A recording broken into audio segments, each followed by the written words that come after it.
குறிப்பாக ஒரு தந்தையாக இருந்து நாம் நம் குழந்தைகளுக்கு சொல்லிக் கொடுக்க வேண்டிய விஷயங்களை குர்ஆன் இருக்கின்றதே. ஹஸரத் லுக்மான் அலைஹிஸ்ஸலாத்து வஸ்ஸலாம் என்ற ஒரு மனிதர் இருந்தார். அவர் தன் மகனுக்கு மிக அழகான முறையில் உபதேசம் செய்தார். அது மாதிரி நீங்களும் உபதேசம் செய்யுங்கள் என்ற அந்த வரிசையினுடைய தொடரில் ஹஸரத் லுக்மான் அலைஹிஸ்ஸலாத்து வஸ்ஸலாம் சொல்றாங்க, ஒரு பெற்றோர் முஸ்லீம் அல்லாதவராக இருந்தாலும் சரி, நீ அவர்களிடம் மிக நல்ல முறையில் நடந்து கொள்ள வேண்டும் சொன்னாங்க.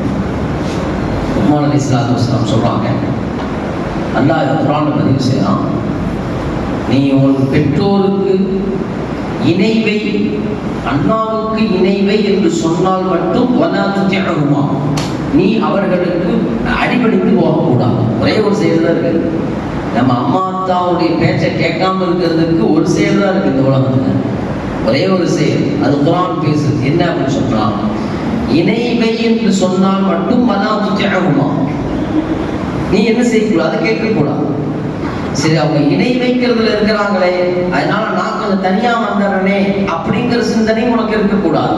அடுத்த அந்த வசனத்திலேயே அல்லாஹ் லுக்மான் அலைஹிஸ்ஸலாத்து வஸ்ஸலாம் சொல்றான், நீ அவர்களோடு இந்த உலகத்திலே நீ சேர்ந்து நல்ல காரியங்களில் நீ அவர்களோடு நீ பயணம் செய்யணும்.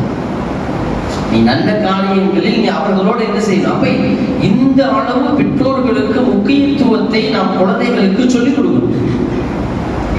குழந்தைகளுக்கு ஒரு, நான் முன்னாடி இதை சொல்லியிருந்திருக்கலாம், முன்பு மதரசால படிச்ச அவனுடைய ஒரு ஞாபகம். இன்னைக்கெல்லாம் நம்ம குழந்தைகளுக்கு பெற்றோர்கள் பற்றி உண்டான அந்த சிறப்புகளை சொல்லாதனுடைய ஒரு விளைவு என்ன அப்படின்னு சொன்னா, அவங்க முதியோர்கள் இல்லை ரொம்ப என்ன செஞ்சிருச்சு, அதிகமாக ஆயிடுச்சு. ஒரு மனிதர் அவங்க மனைவியினுடைய பேச்சை கேட்டுட்டு, அம்மாவை கொண்டு போய் எங்கோட்டு விட்டுடலாம், முதியோர் இல்லத்துல போய் சேர்த்து விட்டுடலாம் அப்படின்னு சொல்லிட்டு சார் எல்லாம் பேக் ரெடி பண்ணிக்கிட்டு இருக்காங்க. கதை தான் இது. அவங்க பையன் வந்தார், அந்த சின்ன பையன்.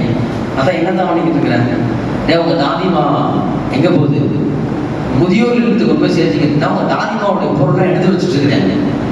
இவனுக்கு கூட சேர்ந்து எடுத்து வைக்கிறாங்க, இவனுக்கு கூட சேர்ந்து எடுத்து செய்யறான். பாங்கி எல்லாம் எடுத்தாச்சு. எல்லாம் கார் வரைக்கும் போயிட்டாங்க. காரில் ஏறியாச்சு. காரில் ஏறதுக்கு பிறகு அவங்க தான் கூப்பிட்டாங்க பையனை, டேய் தாதிமாவோட பெட்ஷீட் போட்டு தனியா இருக்குது, பெட்ஷீட் போட்டு மறந்தாச்சு, அந்த பெட்ஷீட்டே நீ எடுத்துட்டு வந்துடு அப்படின்னு போட்டு பையன் சொல்றாரு. கார்ல ஏறி உட்காந்து அவன் பையன் சொல்றாரு, தாதிமா எல்லாம் கார்ல ஏறியாச்சு, முதியோர் இல்லத்துக்கு போறான். அப்ப அந்த பையன் மகன்கிட்ட சொல்றாரு, உடுக்குள்ள ஒரு பெட்ஷீட் போட்டு பாக்கியாரு உங்க தாதிமாவை அதை கொண்டு வந்து வச்சேன்னா போய் சேர்த்திடலாம், போய் பெட்ஷீட் எடுத்துட்டு பெட்ஷீட் எடுத்து போனோம்னா ஆளுங்க உடுக்குள்ள இருக்கிற பெட்ஷீட் எடுத்துட்டு எவ்வளவு நேரம் ஆகும், ஆளுங்க ரொம்ப நேரமாய் பெட்ஷீட் எடுத்துட்டு வந்தோம், ரொம்ப நேரம் ஆயிடுச்சு. அவங்க அத்தான் கேட்கிறாரு, டேய் நீ மானே, ஒரு பெட்ஷீட் உங்க தாதிமா பெட்ஷீட் தாதிமா ரூம்ல இருக்கா, அதை போய் எடுத்துட்டு வர்றதுக்கு இவ்வளவு நேரமா, இவ்வளவு நேரம் எங்க பண்ணிக்கிட்டு இருந்த அப்படின்னு சொல்லி கேட்கும்போது, இல்லத்தா அதை நான் நல்லா கட் பண்ணி வச்சேன். ஏன்டா கட் பண்ணி வச்சேன், கொடுக்குறது தாதிமா போகும்போது முழுசா கொடுக்க வேண்டியதான, நீ ஏன்டா கட் பண்ண. அந்த பையன் அழகா சொன்னானம்மா, அத்தா உங்களை ஒரு நாளைக்கு போய் நான் சேர்த்துவேன், அப்போ அந்த பெட்ஷீட் எடுத்து வச்சுருக்கேன், உங்களை ஒரு நாளைக்கு போய் நான் எங்க போய் சேர்த்துவேன், முதியோர்களுக்கு நான் உங்களை ஒரு நாள் சேர்த்தோம்னா இல்லையா, அப்ப பாதி பெட்ஷீட் வேணும் இல்ல, உங்க அம்மாவுக்கு பாதி எங்க அத்தாவுக்கு பாதி வளர்ப்பு. எதை காரணம் கேட்டா, ஒரு கதையாக இருந்தாலும் கூட கண்ணியமான எல்லாம் இருந்தாலே நம்மளுடைய பெற்றோர்களுடைய விஷயத்தை பத்தி அந்த குழந்தைகளுக்கு சொல்லி வளர்த்தாத ஒரு விளைவு தான் இன்னைக்கு ஆங்காங்கே முதியோர் இல்லம் ரொம்ப அதிகமாக. ஒரு ஆய்வு ஒன்று சொன்னான், 2010 ஒரு ஆய்வு ஒன்று சொன்னான். என்ன ஆய்வுன்னு சொன்னா, முஸ்லிம்கள் மட்டும்தான் பெற்றோர்களை முதியோர் இல்லத்தில் கொண்டு வந்து சேர்க்கறது இல்லை அப்படின்னு சொல்லி ஒரு ஆய்வு ஒன்று சொல்லிச்சு 2010. ஆனால் அந்த ஆய்வுலாம் இன்னைக்கு மண்ணா போச்சு. இன்னைக்கு நிறைய முஸ்லிம்கள் கூட பெற்றோர்கள் ரொம்ப என்ன செஞ்சாங்க, முதியோர்கள் இல்லை என்றாலும் கூட, முதியோர்களுடைய இல்லத்தில் சேர்த்தவில்லை என்றாலும் கூட, நவுதுபில்லா அல்லாஹ் விளங்கக்கூடிய தௌஃபீக் நசீபாக போனாங்க. இங்கே 3 மாதம் செய்தி, அங்கே 3 மாதம் செய்தி, அங்கே 3 மாதம் செய்தி, இங்கே 3 மாதம் செய்தி. இதெல்லாம் நடைமுறையில் இருக்கக்கூடிய ஒரு நிகழ்வு. அல்லாஹ் நம்மை பாதுகாப்பான். எனவே லுக்மான் அலைஹிஸ்ஸலாத்து வஸ்ஸலாம் சொல்றாங்க, உங்க அத்தா அம்மா மாற்றாளர்களாக இருந்தாலும் கூட அவர்கள் இணையில்லை என்று சொன்னால் அதை மட்டும் கேட்காது. இது எல்லா விஷயத்திற்கும் நீ அவர்களை கேள் என்று லுக்மான் அலைஹிஸ்ஸலாத்து வஸலாம் தன்னுடைய மகனுக்கு உபதேசம் செய்திருக்கிறார்கள் என்று சொன்னால், இந்த இடத்துல நம்ம யோசனை செஞ்சு பார்க்கணும். நம்ம அம்மா அப்பாவுடைய விஷயங்களை யோசனை. அடுத்த ஒரு விஷயம் குழந்தைகளுக்கு சொல்லிக் கொடுக்கணும். அடுத்த ஒரு இது ரொம்ப முக்கியமான விஷயம். ஏன் முனை இன்னஹா இன்தக்கும் மிஸ்கால ஹப்பத்தின் மின் ஹப்தத். அப்படியே அழகா குர்ஆன் பேசுங்க.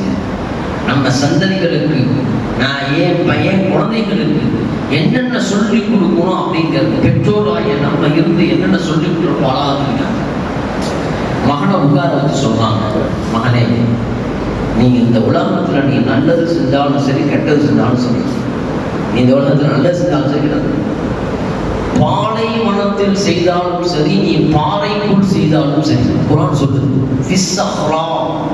எங்க வச்சேல ஒரு பாறை, அந்த பாறைக்குள்ள நீ ஓட்டு போய் செஞ்சாலும் சரி, வானத்திலே செய்தாலும் சரி, பூமியிலே நீங்க எங்க செய்தாலும் சரி, நீ செய்யும் செயலை அல்லாஹ் கியாமத்திலே கொண்டு வருவான். குர்ஆன் சொல்றது. நீ சொல்லி பழத்துங்கிறது இந்த சின்ன பிராயத்துல நீ சொல்லு, நீ நல்லதோ கெட்டதோ நீ டிச்சுக்கு பக்கத்துல உட்கார்ந்து செஞ்சாலும் சரி, அத்தாவனா தூங்கிட்டாங்க அப்படின்னு சொல்லி லைட்டா ஆஃப் பண்ணிட்டு செய்தாலும் சரி, நான் தூங்குற மாதிரி நடிச்சுட்டு செஞ்சாலும் சரி, பசங்களோட போய் என்ஜாய் பண்ணிட்டு அத்தா அம்மாவுக்கு தெரிய போதா அப்படின்னு சொல்லி அங்க போய் செய்தாலும் சரி, ஏதோ ஒரு நேரத்துக்கு மட்டும் குடிச்சுக்கலாம் அப்படின்னு நீ குடிச்சாலும் சரி, நீ பாறைக்குள்ள போய் செய்தாலும் சரி, நீ விண்ணிலே பறக்கக்கூடிய சமயத்தில் நீ பிளைட்ல இருந்துகிட்டு நீ செய்தாலும் சரி, அல்லது பூமியில யாரும் எங்கேயும் பார்க்க மாட்டார்கள் என்பதாக நீ செய்தாலும் சரி, அதை அல்லாஹ் ஜல்ல ஷானுஹு கியாமத்திலே உனக்கு முன்னால் கொண்டு வருவான். அது நல்லதாக இருந்தாலும் சரி கெட்டதாக இருந்தாலும் சரி. குர்ஆன் என்ன பேசுதுங்க? குர்ஆன் எவ்வளவு அழகாக பேசுது. அதான் நம்ம விளங்குடி தௌஃபீக் நசீபாக இதை சிறுபிராயத்தில் நீ சொல்லு, அவன் எந்த பாவம் செய்ய மாட்டான். من يعمل مثقال ذرة خيرا يرى ومن يعمل مثقال ذرة شرا يرى. இது வலியுறுத்தி குர்ஆன்ல பல்வேறு இடங்கள்ல இந்த தஃசீருக்கு கீழே நிறைய ஆயத்துகளை கொண்டு வராங்க. இந்த குழந்தைகளுக்கு நீங்க இதை சொல்லிக் கொடுக்கணும். நீ ஒரு பாறைக்குள்ள ஓட்டையை போட்டு நீ மட்டும்தான் போற, அந்த இடத்துல அல்லாஹ் சொல்லி காமிக்கிற தஃசீர் எழுதுறாங்க, என் பையன் நம்ம மகன்களுக்கு சொல்லிக் கொடுக்கணுமாமா,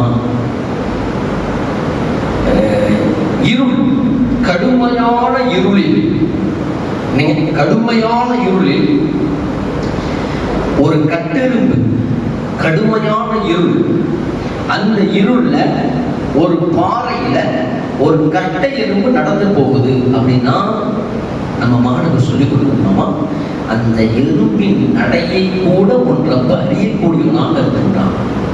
குர்ஆன் சொல்லுங்க. நான் சொல்லி இந்த ஆயத்தினுடைய விளக்கத்தில் எழுதுறாங்க. இந்த ஆயத்தினுடைய விளக்கத்தில் எழுதுறாங்க, உங்க குழந்தைகளை அமர வைத்து நீங்கள் சொல்லிக் கொடுங்கள். கடுமையான இருள், கரும்பாறை, கடுமையான இருள், கரும்பாறை இருந்துச்சுன்னா கடுமையான இருள் அது தெரியாது. கடுமையான இருளில் கரும்பாறையில் ஒரு கட்டெரும்பு நடந்து போகக்கூடிய சத்தத்தையும் அது நடந்து செல்வதையும் உனது ரப்பு பார்த்து கொண்டிருக்கின்றான். இதை நீ சின்ன வயசுல உன் குழந்தையினுடைய உள்ளத்தில் நீ பதியலை வச்சுட்டோம். கண்ணியமானே, என் குழந்தை மாதிரி ஒரு சிறந்த குழந்தை இந்த உலகத்தில் இல்லை. என் குழந்தை இன்னைக்கு யார் பாவம் செய்கின்றார்களோ அவர்களுக்கெல்லாம் அவருடைய பெற்றோர்கள் மனசுல பதிய வைக்கவில்லை என்று அர்த்தம். என் பையன் பாவம் செஞ்சாலும் அதான், என் பையன் பாவம் செய்தாலும் அதான் என்ன அப்படின்னு சொன்னா, நான் அவனுடைய சிறுபிராயத்திலே அவனுக்கு இந்த விஷயத்தை நான் கற்றுக் கொடுக்கவில்லை. குர்ஆன் சொல்லுது, இந்த விஷயத்தை நீ கற்றுக் கொடு. கடுமையான இருளில் கரும்பாறையில் ஒரு கட்டெரும்பு நடந்து செல்லக்கூடிய சத்தத்தையும் அது செல்லக்கூடிய பாதையும் உன்னுடைய ரப்பு அறிவான். இது மனசுல பதிஞ்சிருச்சு அப்படின்னு சொன்னா பாவம் செய்வான். குர்ஆன் சொல்லுது, தொழுக நோன்பு அதுக்கு பிறகுதான் வருது.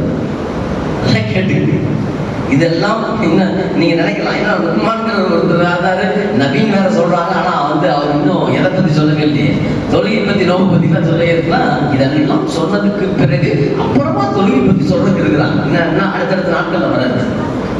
நான் புரிந்து நான் சொல்றது, தொழுகையை விட இபாதத் வணக்க வழிபாடுகளை விட அகீதா கொள்கையில் சரியாக இருக்க வேண்டும். கொள்கை தவறுனால தானே இன்னைக்கு என்னென்னமோ சொல்றாங்க, என்னமோ சொல்றாங்க. கொள்கை தவறுனால அல்லாஹ் மன்னிக்கிறோம், அல்லாஹ் பாதுகாக்கிறோம்.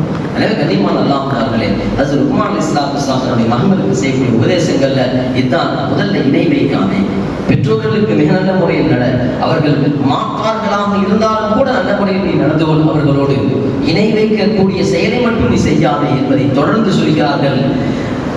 யா புனை, என் மகனே, இன்னஹா இன் தகு மிஸ்கால தப்பத்தின் மின் ஹர்தல், சின்ன விஷயமாக இருந்தாலும் சரி, அது நீ உலகத்தில் மூட முழுக்கில் எங்கு சென்று அதை செய்தாலும் அது நல்லதோ கெட்டதோ அதை கியாமத்திலே அல்லாஹ் தஆலா உன் கண்ணுக்கு முன்னால் அல்லாஹ் தஆலா கொண்டு வந்து அது நன்மையாக இருந்தால் அதற்கு நன்மை அல்லாஹ் தருவான், அது பாவமாக இருக்கும் பட்சத்தில் அல்லாஹ் தஆலா உனக்கு வேதனையை தருவான் என்ற அந்த பாடத்தை நீங்கள் உங்களுடைய குழந்தைகளுக்கு நீங்கள் சொல்லிக் கொடுங்கள் என்பதாக குர்ஆன் அவர் சொன்னார், அவர் செய்தார் என்பதை பற்றி குர்ஆன் பேசுகின்றது. எனவே கண்ணியமான அல்லாஹ்வுடைய நாம் வீடுகளில் நம்ம குழந்தைகளுக்கு அல்லாஹ்வை பற்றி, அல்லாஹ்வுடைய ஆற்றல் என்ன, இதான் சொல்லுது. இது என்ன சொல்லிக்காங்க, அல்லாஹ்வுடைய ஆற்றல் என்ன, அதைத்தான் சொல்லிக்காங்க. கண்ணியமான அல்லாஹ்வுடைய நமக்கு அல்லாஹ்வுடைய ஆற்றல் என்ன தெரியுமோ அதை நாம் அடுத்த சந்ததிகளுக்கு நாம் சொல்லித்தர கடமைப்பட்டிருக்கின்றோம். அல்லாஹ் ஜல்லஷானஹு சுப்ஹானஹு வ தஆலா அல்லாஹ் பிரியப்படக்கூடிய அடுத்த சந்ததியை, அடுத்த தலைமுறை அல்லாஹ் பிரியப்படக்கூடிய சந்ததிகளாக அல்லாஹ் நம் சந்ததிகளை அல்லாஹ் ஆக்கி அருள்பாலிப்பானாக. வ ஆகிரு தஅவானா அல்ஹம்துலில்லாஹ்.